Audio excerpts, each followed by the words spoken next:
ब्रह्मा गुरु विष्णु गुरुदेवो महेश्वरा गुरु साक्षात् परब्रह्म तस्मै श्री गुरवे नमः।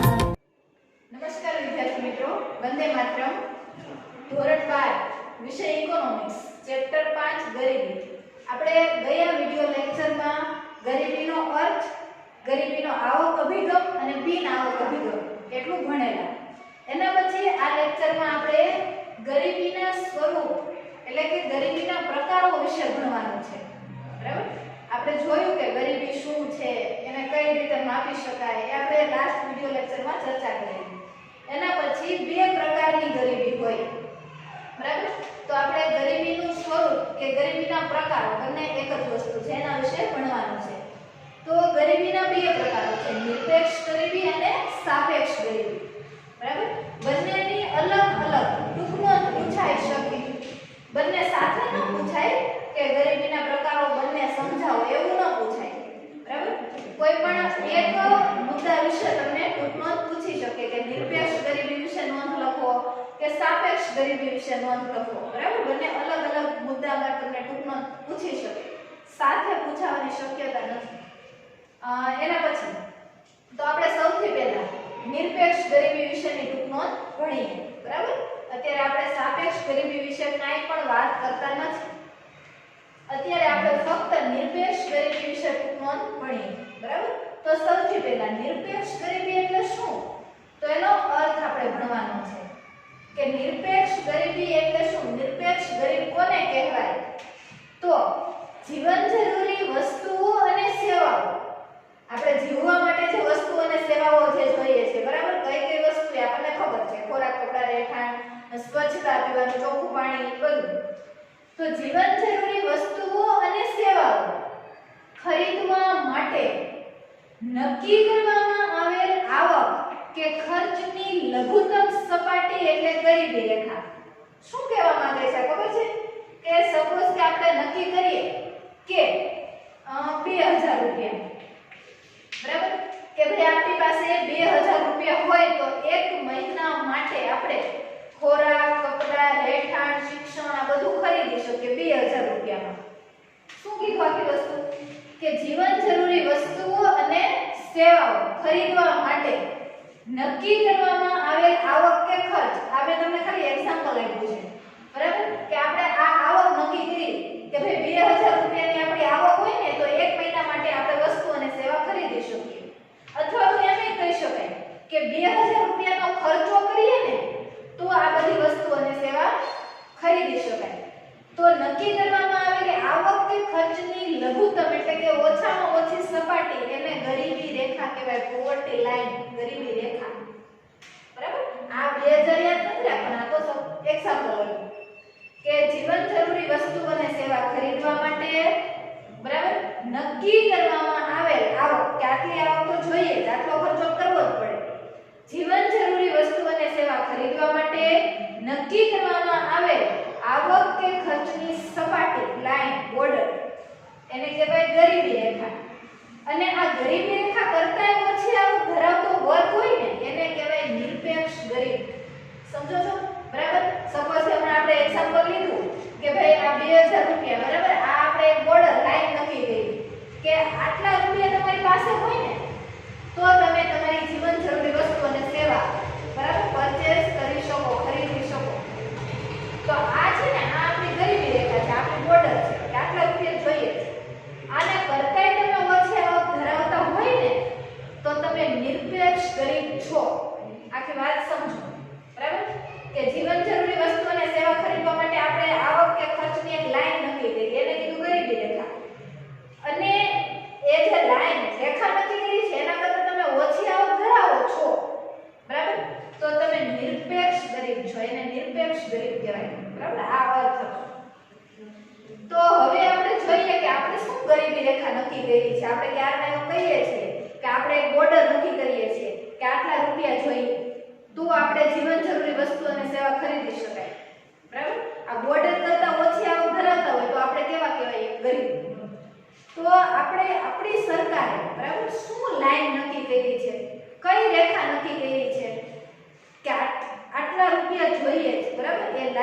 નક્કી કરી છે? તો ગરીબી રેખા અલગ અલગ સમયે અલગ અલગ વ્યક્તિઓ દ્વારા નક્કી થઈ છે, બરાબર? ધારો કે 50 વર્ષ પહેલા આપણી પાસે ખાલી 50 રૂપિયા હોય ને તોય આપણે આખા મહિનાનું ગુજરાત ચલાવી શકતા હોઈએ, પણ આજના સમયે, બરાબર, આપણી પાસે 5000 રૂપિયા હોય તો પણ આપણે જીવન જરૂરી વસ્તુ નથી ખરીદી શકતા. સમયે સમયે આ ગરીબી રેખા શું થઈ જાય? બદલાય છે. તો હવે આપણે ગરીબી રેખા વિશે ભણવાનું છે. તો આપણે શું ગરીબી રેખા નક્કી કરી છે? સામાન્ય રીતે જીવન નિર્વાહ માટે, જીવન ચલાવવા માટે શું જોઈએ?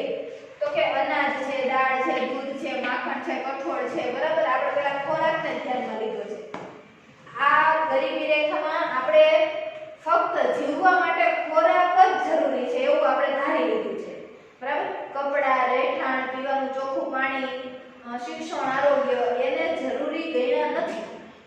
જીવન જીવવા માટે ખાલી ખોરાકને જ જરૂરી ગણ્યો છે થોડાક સમય માટે આપણે, બરાબર? તો જીવન નિર્વાહ માટે અહીંયાથી તમને સ્ટાર્ટ કર્યું છે. આપણી ગવર્નમેન્ટ પહેલા શું માનતી હતી કે જીવન નિર્વાહ માટે શું જોઈએ? તો કે અનાજ, કઠોળ, દાળ, દૂધ, માખણ, શાકભાજી, ફળ એટલું જોઈએ. ખાલી ખાવાની વસ્તુની વાત કરી છે, બરાબર? અને આ બધી વસ્તુ મેળવવા માટે જે ખર્ચ કરવો પડે ને એ રકમને આપણે શું કહી દીધી? ગરીબી રેખા. પણ કેટલી રકમ? હવે ભણીએ, બરાબર? તો મેં તમને હમણાં કીધું કે અલગ અલગ સમયે ગરીબી રેખા અલગ અલગ હોય. તો આપણે બધા સમયની ગરીબી રેખા ભણવાની છે. સૌથી પહેલા શરૂઆત કરીએ આયોજનની શરૂઆતમાં, એટલે કે 1951 માં, બરાબર? આયોજનની શરૂઆત થઈ 1951.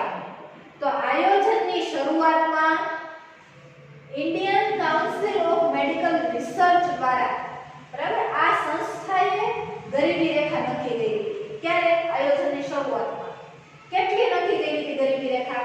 તો સાંભળો. ગ્રામ્ય ક્ષેત્રે, ગામડામાં વ્યક્તિ દીઠ, એટલે કે એક વ્યક્તિને દૈનિક એટલે એક દિવસમાં 2400 કેલરી જેટલું અનાજ જોઈએ, બરાબર? સમજો છો આખી વસ્તુ? કે Indian Council of Medical research એને ગરીબી રેખા શું નક્કી કરી? કે ભાઈ ગામડામાં, ભારતના ગામડામાં દરરોજ એક વ્યક્તિને 2400 કેલરી જેટલું અનાજ જોઈએ. અને શહેરોમાં એક દિવસમાં એક વ્યક્તિને 2100 કેલરી જેટલું અનાજ જોઈએ. પણ આ અનાજ ખરીદવા માટે ખર્ચો કેટલો કરવો પડે? તો એ લોકોએ નક્કી કર્યું છે કે 20 રૂપિયા, બરાબર? 1951 ની વાત છે. અને એ સમયે ભાવ કયા લીધા હતા? તો કે 1960-61 ના વસ્તુના ભાવ લીધા હતા. કે 1960-61 ના ભાવના આધારે નક્કી કર્યું હતું કે ભાઈ ગામડામાં એક દિવસમાં એક વ્યક્તિને, બરાબર, 2400 કેલરી જેટલું અનાજ જોઈએ. અને શહેરોમાં એક વ્યક્તિને એક દિવસમાં 2100 કેલરી જેટલું અનાજ જોઈએ. અને આ બંને અનાજ મેળવવા માટે રૂપિયા કેટલા ખર્ચવા પડે? તો કે એક મહિને 20 રૂપિયા ખર્ચવા પડે. 1960-61 ની કિંમતોના આધારે, બરાબર, માથાદીઠ, એટલે કે એક વ્યક્તિએ એક મહિનામાં 20 રૂપિયા ખર્ચવા પડે. જો તમે એક મહિનામાં 20 રૂપિયા ખર્ચો ને તો તમને દરરોજ આટલી કેલરી મળી રહે. અને શહેરોમાં તમે 20 રૂપિયા મહિને ખર્ચો ને તો દરરોજ તમને આટલી કેલરી જેટલું અનાજ મળી રહે, બરાબર? મતલબ કે તમે મહિનામાં 20 રૂપિયા કમાતા હોય ને તો તમે ગરીબ નથી. ગરીબી રેખા શું નક્કી કરી? 20 રૂપિયા મહિનાના, બરાબર? તમે 20 રૂપિયા કમાતા હોય એનો મતલબ કે તમે ગરીબ નથી. ખાલી ખાવાનું જ નક્કી કર્યું છે આપણે, બરાબર? આ લોકોએ કપડા, રહેઠાણને ધ્યાનમાં લીધા નથી. પછી સમય બદલાયો, બરાબર? અર્થશાસ્ત્રીઓ રથ અને દાંડેકર આ બે વ્યક્તિઓ મળીને બીજી ગરીબી રેખા નક્કી કરી. રથ અને દાંડેકર એને શું ગરીબી રેખા નક્કી કરી? કે ગામડામાં માથાદીઠ, એટલે એક વ્યક્તિનો મહિનાનો ખર્ચ આવે 15 રૂપિયા, બરાબર? ગામડામાં એક વ્યક્તિ એક મહિનામાં 15 રૂપિયા ખર્ચો કરે ને તો એને ખોરાક મળી રહે રોજે રોજ. અને શહેરોમાં એક વ્યક્તિ એક મહિનામાં 22.5 રૂપિયા ખર્ચો કરે ને એક મહિનામાં, એક 22.5 રૂપિયા ખર્ચ કરે ને તો એને રોજનું આટલું ખાવાનું મળી રહે, મતલબ કે એ વ્યક્તિ ગરીબ નથી. જો તમે મહિનામાં આટલું કમાતા હોય ને શહેરોમાં તો પણ તમે ગરીબ નથી. 1960-61 ની વાત છે, બરાબર. અને ગામડામાં તમે મહિનામાં 15 રૂપિયા કમાવો ને તો પણ તમારે રોજિંદુ આટલી કેલેરી તમને મળી રહે, તમે ગરીબ નથી. ઓકે, બરાબર. બીજા સમય 1993 ની વાત કરીએ, બરાબર. 1960-61 થી આગળ નીકળીએ. 1993 માં અનાજ મેળવવા માટે કેટલો ખર્ચો કરવો પડે? ભાવ વધી ગયા હોય ને પછી ખર્ચો વધી જાય. તો 1993 માં પ્રોફેસર ડી.ટી. લાકડાવાલા અર્થશાસ્ત્રી છે, બરાબર. 1993 માં પ્રોફેસર ડી.ટી. લાકડાવાલાના તજજ્ઞ જૂથ દ્વારા, બરાબર, એની પાસે નિષ્ણાતોની ટીમ હતી, એક્સપર્ટની ટીમ હતી. તો એ લોકોએ શું સંશોધન કર્યું? તો એ લોકોએ એવું સંશોધન કર્યું કે 1993 ની વાત છે, બરાબર, કે 1993 માં ગામડામાં ગ્રામીણ ક્ષેત્રે માથાદીઠ માસિક ખર્ચ 49 નો કરવો પડે. 1993 ની વાત છે કે ગ્રામીણ ક્ષેત્રે એક વ્યક્તિએ એક મહિનામાં 49 નો ખર્ચ કરે ને ખાલી તો પણ એને ખાવાનું મળી રહે, એ વ્યક્તિ ગરીબ નથી. અને શહેરી ક્ષેત્રે માથાદીઠ એટલે કે એક વ્યક્તિ એક મહિનાનો ખર્ચ 57 રૂપિયા, બરાબર, 57 રૂપિયા ખર્ચો કરે ને તો પણ એને જીવન જરૂરી ખાવા માટેની વસ્તુ મળી રહે, મતલબ કે ગરીબ નથી. જો 57 કરતા ઓછું કમાતા હોઈએ ને તો આપણને ખાવાનું ના મળે તો આપણે ગરીબ કહેવાય, બરાબર.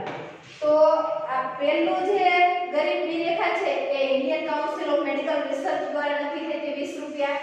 એના પછી રથ અને દાંડેકરે પોવર્ટી લાઈન નક્કી કરી, ગામડામાં 15 રૂપિયા મહિનાનો ખર્ચ અને શહેરોમાં 22.5 રૂપિયા.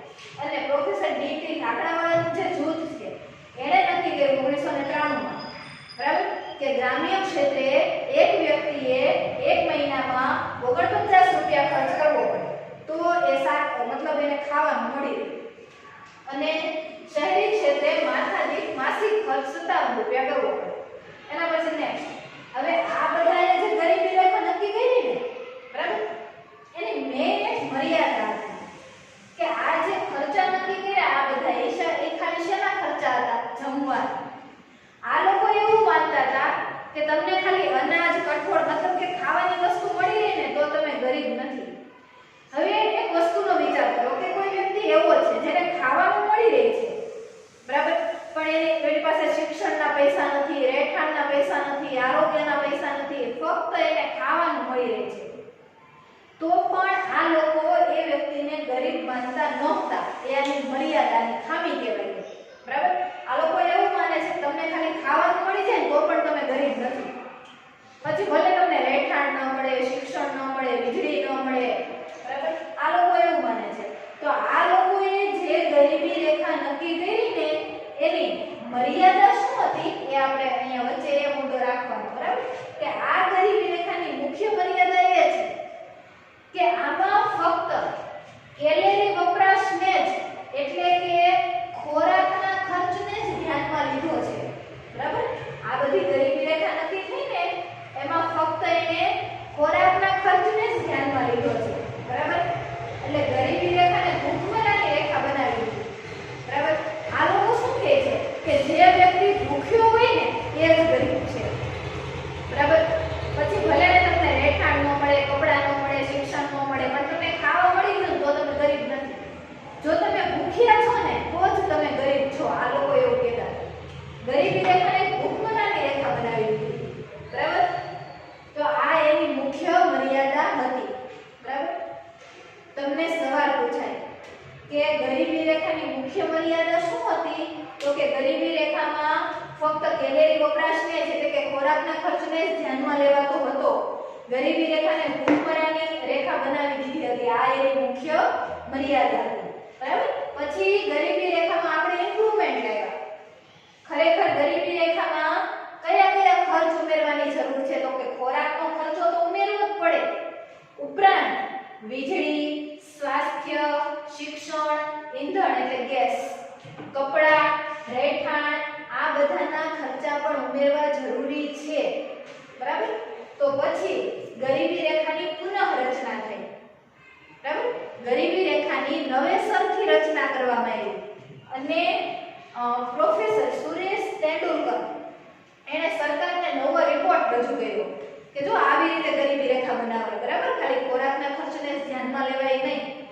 પ્રોફેસર સુરેશ તેંડુલકરે સરકારને નવો અહેવાલ રજૂ કર્યો, બરાબર. અને ગરીબી રેખામાં ખોરાક ઉપરાંત શિક્ષણ અને આરોગ્યના ખર્ચનો સમાવેશ કરવામાં આવ્યો. આ સવાલ પણ તમને પૂછાય કે ગરીબી રેખાની પુનઃરચના થઈ ત્યારે ગરીબી રેખામાં કયા કયા ખર્ચનો સમાવેશ થયો? તો પહેલા ખાલી ખોરાકના ખર્ચનો સમાવેશ થતો હતો, હવે ખોરાક ઉપરાંત શિક્ષણ અને સ્વાસ્થ્યના ખર્ચનો સમાવેશ થયો. એટલે હવે જે ગરીબી રેખા આવશે ને, બરાબર, કે ભાઈ તમારે મહિનામાં આટલા રૂપિયા વાપરવા પડે, તો એ જે ખર્ચો છે ને એમાં કયા કયા ખર્ચ આવી ગયા હોય? ખોરાક, શિક્ષણ અને આરોગ્ય, બરાબર. તો આ નવેસરથી ગરીબી રેખાની રચના થઈ, બરાબર. તો 2011-12 માટે કેટલો ખર્ચો કરવો પડે? તો આ લોકોએ એવું નક્કી કર્યું, સુરેશ તેંડુલકરની સમિતિએ, કે ગ્રામીણ ક્ષેત્રે માસિક એટલે એક મહિનામાં માથાદીઠ ખર્ચ એટલે કે એક વ્યક્તિએ 816 રૂપિયા ખર્ચ કરવો પડે, બરાબર. ભારતના ગામડામાં રહેતો એક વ્યક્તિએ એક મહિનામાં 816 રૂપિયા ખર્ચો કરે ને તો એને જમવાનું મળી રહે, શિક્ષણ અને આરોગ્ય, બરાબર, આટલી વસ્તુ એને મળી રહે. અને આટલી આવક તમે મેળવતા હોય ને તો તમે ગરીબ નથી. અને 2011-12 શહેરી ક્ષેત્રે કેટલો ખર્ચો કરવો પડે? તો કે શહેરી ક્ષેત્રે માસિક એક મહિનામાં માથાદીઠ ખર્ચ એક વ્યક્તિએ 1000 રૂપિયા કરવો પડે તો તમે ખોરાક, શિક્ષણ અને આરોગ્ય એટલું તમને મળી રહે, તો તમે ગરીબ નથી, બરાબર. તો અલગ અલગ સમયે અલગ અલગ વ્યક્તિઓ દ્વારા અલગ અલગ ગરીબી રેખા રજૂ કરવામાં આવી, બરાબર. અને એ જે ગરીબી રેખા રજૂ થઈ ને એનાથી ઓછી આવક તમે ધરાવતા હોય તો તમે નિરપેક્ષ ગરીબ કહેવાઓ. હજી સવાલ થોડોક બાકી છે, બરાબર. આ આપણા ઇન્ડિયાની, ભારતની જ વાત હતી. હવે આપણે આંતરરાષ્ટ્રીય સ્તરે, ઇન્ટરનેશનલ લેવલ પર જઈએ કે આ તો આપણા ભારતની ગરીબીની વાત હતી, બરાબર. આંતરરાષ્ટ્રીય સ્તરે કોને ગરીબ કહેવામાં આવે છે? એ લોકોએ શું ગરીબી રેખા નક્કી કરી છે બધા દેશોમાં? તો સાંભળો. આંતરરાષ્ટ્રીય સ્તરે આપણે ભારતમાં પહેલા અનાજના ખર્ચને ધ્યાનમાં લીધા હતા, બરાબર. પછી અનાજ, શિક્ષણ અને આરોગ્ય ત્રણ ખર્ચને ધ્યાનમાં લીધા. પણ આંતરરાષ્ટ્રીય સ્તરે કયા ખર્ચ ધ્યાનમાં લેવાય ખબર છે? તો કે આંતરરાષ્ટ્રીય સ્તરે ગરીબી રેખામાં એક પુખ્ત વ્યક્તિ, બરાબર, એક યુવાન વ્યક્તિ, બાળક પણ નહીં અને વૃદ્ધ પણ નહીં, એક પુખ્ત વ્યક્તિ વર્ષ દરમિયાન જેટલી પણ વસ્તુ વાપરે ને બધાનો ખર્ચ ગણી લેવાનો. ખાલી ખોરાકનો નહીં, ખાલી ખોરાક, શિક્ષણ કે આરોગ્યનો ખર્ચો જ નથી ગણવાનો. ખોરાક, શિક્ષણ, આરોગ્ય, રહેઠાણ, વીજળી, ગેસ, બરાબર. એક પુખ્ત વ્યક્તિએ, એક યુવાન વ્યક્તિએ એક વર્ષ દરમિયાન જેટલી પણ વસ્તુ વાપરેલી હોય ને એ બધાનો ખર્ચ ગણી લેવાનો, બરાબર. અને એને ઈ ખર્ચને ગરીબી રેખા નક્કી કરી દેવાની. તો આપણે આંતરરાષ્ટ્રીય સ્તરે 2005માં વિશ્વ બેંકે, વર્લ્ડ બેંકે ગરીબી રેખા નક્કી કરી હતી 2005માં કે વ્યક્તિની દૈનિક આવક, એક દિવસની આવક $1.25 હોવી જોઈએ, અમેરિકન ડોલર, બરાબર. અમેરિકન ડોલર છે આંતરરાષ્ટ્રીય ચલણ છે. તો બધા દેશોએ ગરીબી રેખા અમેરિકન ડોલરમાં જ માપવી એવું વર્લ્ડ બેંકે નક્કી કર્યું છે. તો એણે શું કીધું છે કે ગરીબ એટલે શું? તો કે 2005માં એક વ્યક્તિએ એક દિવસની આવક $1.25 અમેરિકન ડોલર હોવી જોઈએ. આના કરતા ઓછી આવક હોય તો ગરીબ કહેવાય, બરાબર. આ કટ છે કે આના કરતા ઓછી આવક હોય તો આપણે ગરીબ કહેવાય અને આટલી આવક હોય તો આપણે ગરીબ નથી. એના પછી વિશ્વ બેંકે 1990માં કેટલી ગરીબી રેખા નક્કી કરી હતી?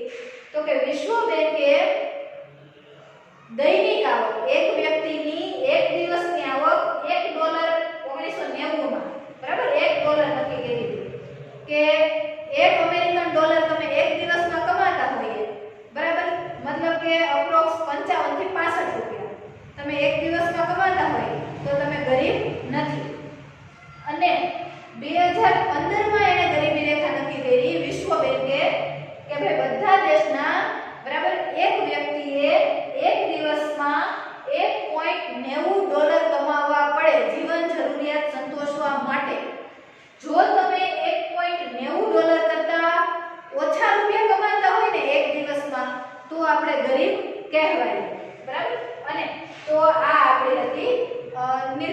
ગરીબી રેખા.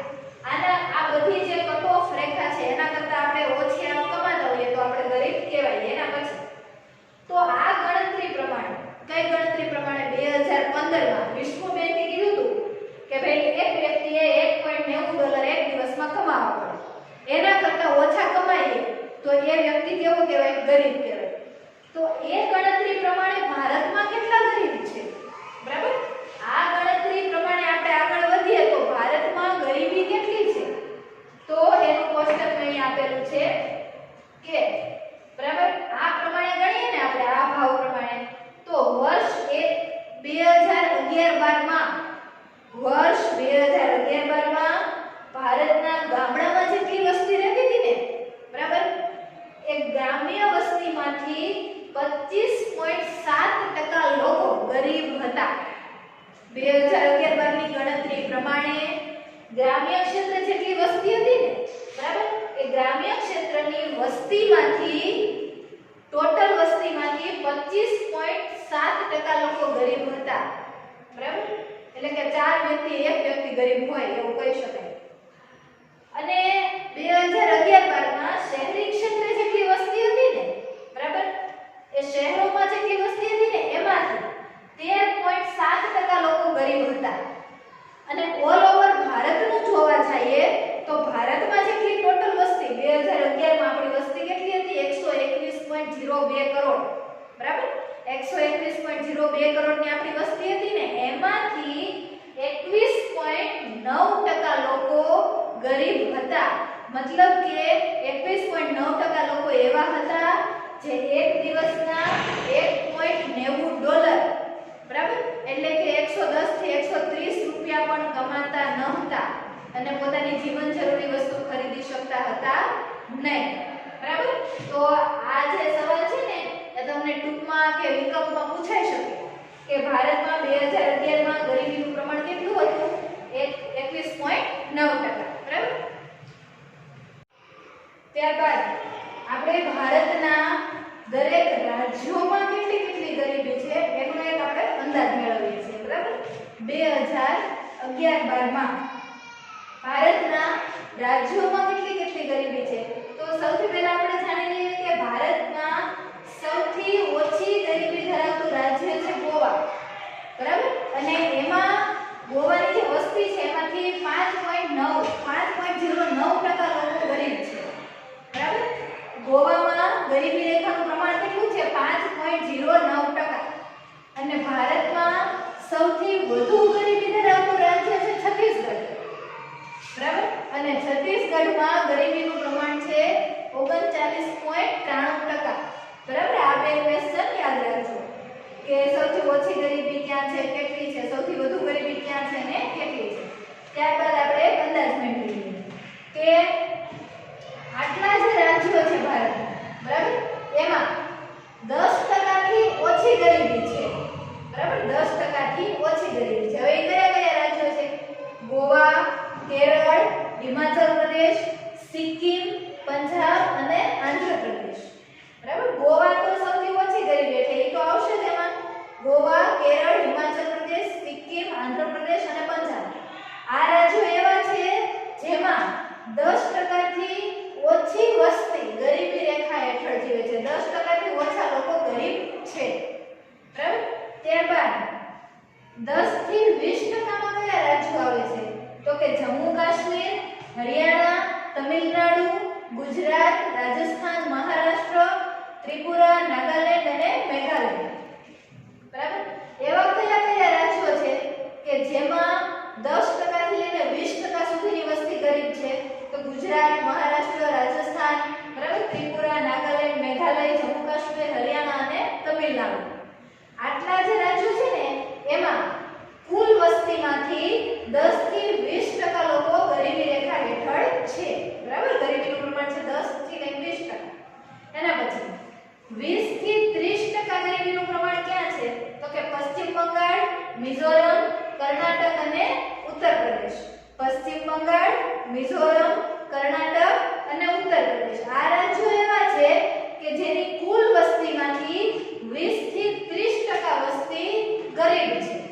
અને ત્યારબાદ 30 થી 40% ગરીબી ધરાવતા રાજ્યો કયા કયા છે તો કે મધ્યપ્રદેશ, આસામ, ઓડિશા, બિહાર, અરુણાચલ પ્રદેશ, મણિપુર, ઝારખંડ અને છત્તીસગઢ. છત્તીસગઢમાં તો હમણાં વાત કરી સૌથી વધુ ગરીબી છે 39.93%. અને આ એવા રાજ્યો છે જેમાં 30 થી 40% લોકો ગરીબ છે. બરાબર, કયા કયા છે?